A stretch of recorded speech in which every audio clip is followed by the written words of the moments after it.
ಎಲ್ಲರಿಗೂ ನಮಸ್ಕಾರ. ಇವತ್ತಿನ ಈ ವಿಡಿಯೋದಲ್ಲಿ ನಾವು ಥೈರಾಯ್ಡ್ ಸಮಸ್ಯೆಯ ಬಗ್ಗೆ ಮಾತನಾಡಲಿದ್ದೇವೆ.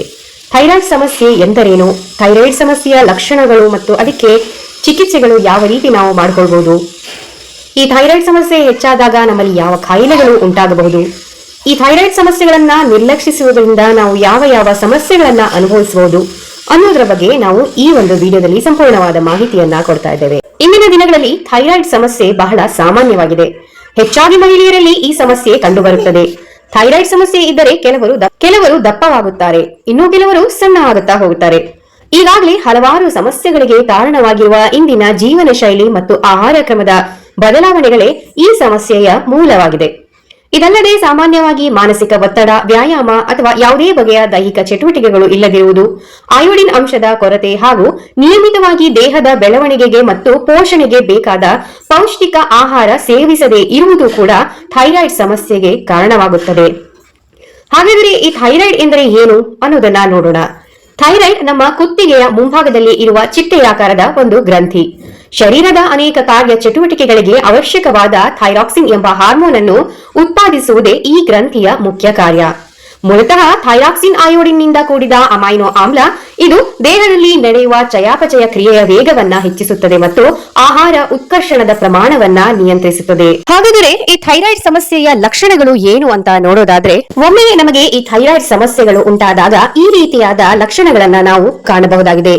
ಥೈರಾಯ್ಡ್ ಸಮಸ್ಯೆ ಇದ್ದ ವ್ಯಕ್ತಿಗೆ ಪದೇ ಪದೇ ಆಯಾಸವಾಗುವುದು, ಮಹಿಳೆಯರಲ್ಲಿ ಅನಿಯಮಿತ ಮುಟ್ಟಿನ ಸಮಸ್ಯೆ, ಕೂದಲು ಉದುರುವುದು, ಆಗಾಗ ಮೈಯಲ್ಲಿ ನಡುಕ ಉಂಟಾಗುವುದು, ಬೆವರಿಕೆಯು ಜಾಸ್ತಿ ಆಗುವುದು, ಅನಿರೀಕ್ಷಿತವಾಗಿ ತೂಕ ಏರಿಕೆ ಆಗುವುದು, ಸಣ್ಣ ಸಣ್ಣ ವಿಷಯಕ್ಕೂ ಕೂಡ ಕೋಪ ಬರುವುದು.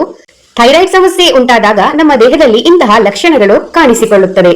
ಹಾಗಾದರೆ ಈ ಥೈರಾಯ್ಡ್ ಸಮಸ್ಯೆಯಿಂದ ಉಂಟಾಗುವ ಕಾಯಿಲೆಗಳು ಯಾವುದು ಅಂತ ನೋಡೋದಾದ್ರೆ, ಗಾಯ್ಟರ್, ಇದನ್ನ ಗಳಗಂಡ ರೋಗ ಎಂದು ಕೂಡ ಕರೆಯುತ್ತಾರೆ.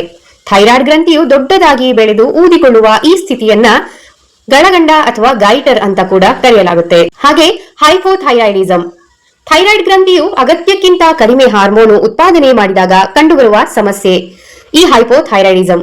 ಇದರ ಲಕ್ಷಣಗಳು ಮೊದಲೇ ಹೇಳಿರುವಂತೆ ಆಯಾಸ ಹೆಚ್ಚಾಗುವುದು, ತೂಕ ಹೆಚ್ಚಾಗುವುದು, ಶೀತ, ಒಣಚರ್ಮ, ಮಲಬದ್ಧತೆ ಮತ್ತು ಖಿನ್ನತೆ ಉಂಟಾಗುತ್ತದೆ.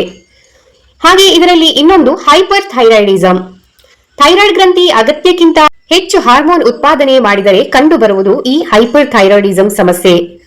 ಇದರ ಲಕ್ಷಣಗಳು ತೂಕ ನಷ್ಟವಾಗುವುದು, ತ್ವರಿತವಾದ ಹೃದಯದ ಬಡಿತ, ಆಗಾಗ ಕಿರಿಕಿರಿ ಉಂಟಾಗುವುದು, ಶಾಖವನ್ನು ಸಹಿಸುವುದಕ್ಕೆ ಕಷ್ಟವಾಗುವುದು ಹಾಗೂ ಆತಂಕ ಉಂಟಾಗುವುದು ಈ ಹೈಪರ್ ಥೈರಾಯ್ಡಿಸಂ ಸಮಸ್ಯೆಯ ಲಕ್ಷಣಗಳಾಗಿವೆ.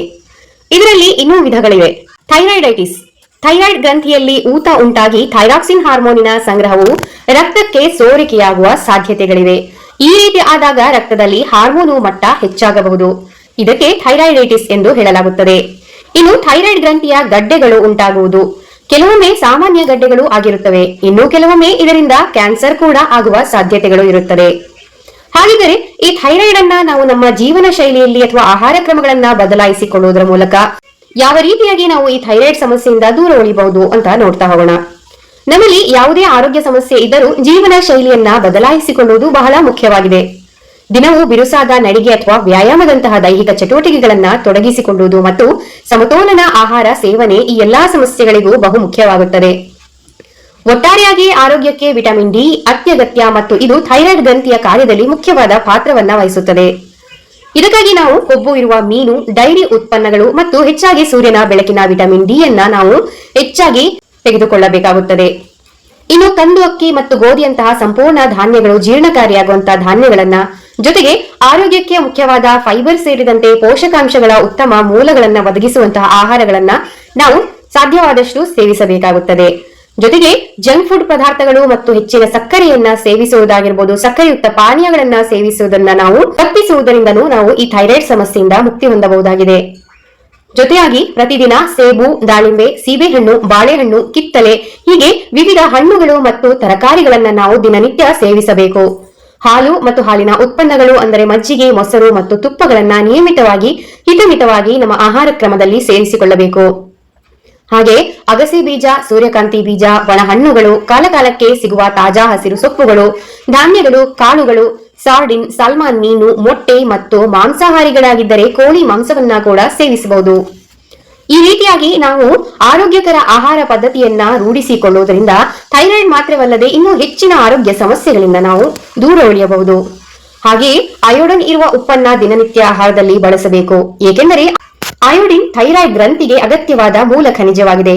ಹಾಗೆಯೇ ಸತುವಿನ ಸಮೃದ್ಧ ಮೂಲವಾಗಿರುವಂತಹ ಕುಂಬಳಕಾಯಿ ಬೀಜಗಳು, ಕರಿಬೇವಿನ ಸೊಪ್ಪು, ಹೆಸರು ಬೇಳೆ ಮತ್ತು ಮೊಳಕೆ ಬರಿಸಿದ ಹೆಸರುಕಾಳು, ಕಡಲೆಕಾಳು, ಹುರುಳಿಕಾಳಿನ ಸೇವನೆ ಈ ಒಂದು ಸಮಸ್ಯೆಗಳಿಗೆ ಇನ್ನೂ ಹೆಚ್ಚಿನ ಪರಿಣಾಮಕಾರಿಯಾಗುತ್ತದೆ. ಒಟ್ಟಾರೆಯಾಗಿ ಹೇಳುವುದಾದರೆ ಥೈರಾಯ್ಡ್ ಗ್ರಂಥಿಯ ಆರೋಗ್ಯವನ್ನ ಕಾಪಾಡಿಕೊಳ್ಳಲು ಸಮತೋಲಿತ ಮತ್ತು ಪೌಷ್ಟಿಕ ಆಹಾರವನ್ನ ಸೇವಿಸುವುದು ಬಹಳ ಮುಖ್ಯವಾಗಿದೆ.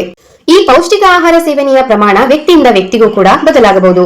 ಸರಿಯಾದ ರೋಗ ನಿರ್ಣಯ ಮತ್ತು ವೈಯಕ್ತಿಕ ಸಲಹೆಗಾಗಿ ನಾವು ವೈದ್ಯರನ್ನ ಕಂಡು ಅವರೊಡನೆ ಸಮಾಲೋಚನೆ ನಡೆಸುವುದು ಬಹಳ ಮುಖ್ಯ. ಈ ಮೇಲೆ ತಿಳಿಸಿರುವಂತಹ ಲಕ್ಷಣಗಳಲ್ಲಿ ಯಾವುದೇ ಒಂದು ಲಕ್ಷಣ ಅಥವಾ 2 ಅಥವಾ 3ಕ್ಕಿಂತ ಹೆಚ್ಚಿನ ಲಕ್ಷಣಗಳು ನಿರಂತರವಾಗಿ ಕಾಣಿಸಿಕೊಂಡಾಗ ವೈದ್ಯರನ್ನ ಭೇಟಿ ಮಾಡಿ ಸಲಹೆ ಪಡೆದು ಅದಕ್ಕೆ ಸರಿಯಾದ ಚಿಕಿತ್ಸೆಯನ್ನ ಪಡೆದುಕೊಳ್ಳುವುದು ಬಹಳ ಮುಖ್ಯ. ಈ ಥೈರಾಯ್ಡ್ ಸಮಸ್ಯೆಗಳಿಗೆ ಆಯುರ್ವೇದದಲ್ಲಿಯೂ ಕೂಡ ಉತ್ತಮ ಪರಿಹಾರೋಪಾರಗಳಿವೆ. ಒಟ್ಟಾರೆಯಾಗಿ ನಿಮ್ಮ ಸಮಸ್ಯೆಗಳನ್ನ ನಿರ್ಲಕ್ಷ್ಯ ಮಾಡದೆ ಉತ್ತಮವಾದ ಆಹಾರ, ಸಮತೋಲಿತ ಮತ್ತು ಪೌಷ್ಟಿಕ ಆಹಾರಗಳನ್ನ ದಿನನಿತ್ಯ ನಮ್ಮ ಆಹಾರ ಚಟುವಟಿಕೆಯಲ್ಲಿ ಸೇರಿಸಿಕೊಳ್ಳುವುದರ ಮೂಲಕವೂ ಹಾಗೂ ವೈದ್ಯರ ಸಲಹೆ ಪಡೆದು ಅವರಿಂದ ಸೂಕ್ತ ಚಿಕಿತ್ಸೆಯನ್ನ ಪಡೆದುಕೊಳ್ಳುವುದರ ಮೂಲಕ ನಾವು ಥೈರಾಯ್ಡ್ ಮತ್ತು ಇನ್ನಿತರೆ ಆರೋಗ್ಯ ಸಮಸ್ಯೆಗಳಿಂದ ನಾವು ದೂರ ಉಳಿಯಬಹುದಾಗಿದೆ. ಈ ಮಾಹಿತಿ ನಿಮಗೆ ಇಷ್ಟ ಆದಲ್ಲಿ ವಿಡಿಯೋನ ಲೈಕ್ ಮಾಡೋದನ್ನ ಮರಿಬೇಡಿ. ಹಾಗೂ ನೀವು ನಮ್ಮ ಚಾನೆಲ್ ಅನ್ನ ಸಬ್ಸ್ಕ್ರೈಬ್ ಆಗಿಲ್ಲ ಅಂದ್ರೆ ದಯವಿಟ್ಟು ಚಾನೆಲ್ ಅನ್ನ ಸಬ್ಸ್ಕ್ರೈಬ್ ಮಾಡ್ಕೊಳ್ಳಿ. ಮತ್ತೊಂದು ಉಪಯುಕ್ತ ಮಾಹಿತಿಯೊಂದಿಗೆ ಮತ್ತೆ ಸಿಗ್ತೀವಿ. ಅಲ್ಲಿವರೆಗೂ ನಗ್ತಾ ಇರಿ. ಶುಭ ದಿನ. ಧನ್ಯವಾದಗಳು.